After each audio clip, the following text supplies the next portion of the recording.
Сәлематсыздар ма, құрметті бірінші сынып білім алушылары. Біз бүгін сіздермен сауат ашу сабағында тағам және сусын ортақ тақырыбы аясында сөйлемдегі сөздердің байланысы тақырыбымен танысатын боласыздар.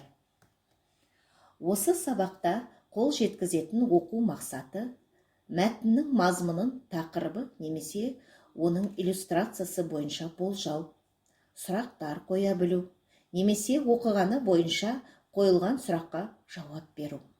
Мәтіндегі негізгі ойды анықтау. Сөйлемдегі сөздердің байланысын сұрақ қою арқылы таба білу. Бүгінгі сабақтан сөйлем және сөйлемдегі сөздердің байланысы туралы мәлімет алатын боласыздар. Ендеше, сөйлем дегеніміз не деген сұраққа жауап беріп көрелік. Сіздер білесіздер, сөйлем аяқталған тиянақты бір ойды білдіреді. Сөйлем сөздерден құралады. Сөйлемдегі сөздер бір-бірінен бөлек жазылады. Сөйлем бас әріппен басталып жазылады. Сөйлемнің соңына тыныс белгісі қойылады. Сөйлемдегі сөздер бір-бірімен байланыста болады. Олардың байланысын сұрақ қою арқылы білеміз. Мысалы, мұғалім сыныпқа кірді. Кім кірді? Мұғалім кірді. Қайда кірді?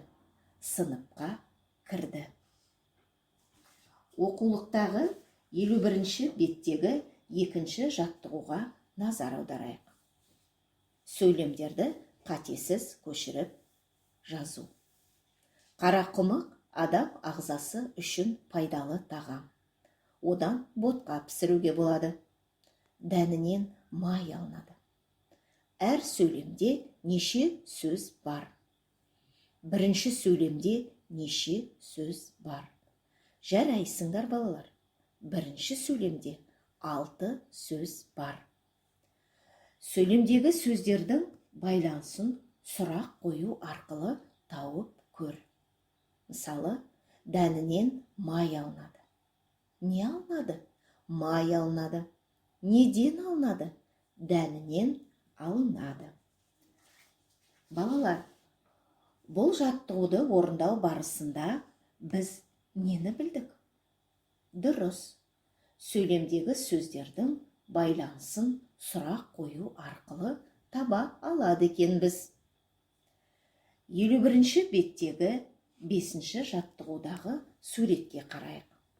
Балалар, бұл тағам қалай аталады?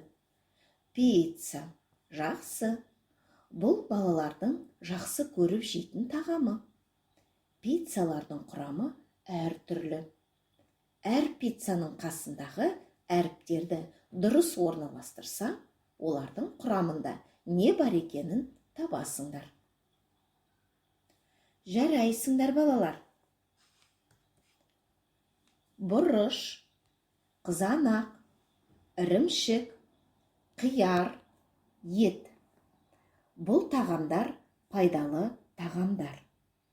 Бірақ тағамның дәмдік сапасын арттыру үшін тұз бен майдың мөлшерден тыс көп болуы адам ағзасына кері әсерін тигізетінін ұмытпайық балалар. Ендеше, дұрыс тамақтану туралы видеороликті назарыңызға ұсынамын. Дұрыс тамақтану. Біз өз денсаулығымызға пайдалы тағамдарды таңдап ішуіміз керек. Мысалы, сүт, айран, йогурт пен ірімшіктердің құрамында кальций көп. Ол біздің сүйектеріміздің беріктігін арттырады. Көкөністер, жаңғақтар және бұршақтардың құрамында адамның терісіне, көзіне, шашына қажетті дәрумендер бар. Құрамында пайдалы заты аз, керісінше тұзы, майы, қанты көп тағамдар, құнарсыз тағамдар болып саналады. Құрамында қанты көп тағамдар мен түрлі тәтті сусындар адамның көңіл күйіне және өзін өзі сезінуіне әсер етеді. Мұндай тағамдарды ішкен кезде адамның күш-қуаты кенеттен артып, өте белсенді болғанымен, тез өзгеріп, ашуланшақ немесе сылбыр күйге түседі, әрі тез шаршайды. Ал майлы, тұзды тағамдардың салдары уақыт өте келе білінеді. Сондықтан, денсаулыққа пайдасы аз тағамдардан бас тартып, мүмкіндік болса, пайдалы ас таңдау керек. Күнделікті тамақтану кезінде тағамдардың ара салмағын қалай үйлестіру керектігі көрсетілген суретке назар аударсақ, жемістер мен протеиндерге қарағанда көкөністер мен жармаларды көбірек жеу керектігін байқаймыз. Таңғы асқа ерекше көңіл бөлу керек. Халықта таңғы асты тастама деген нақыл бар. Себебі біздің күні бойғы көңіл күйіміз бен белсенділігімізге таңғы астың әсері зор.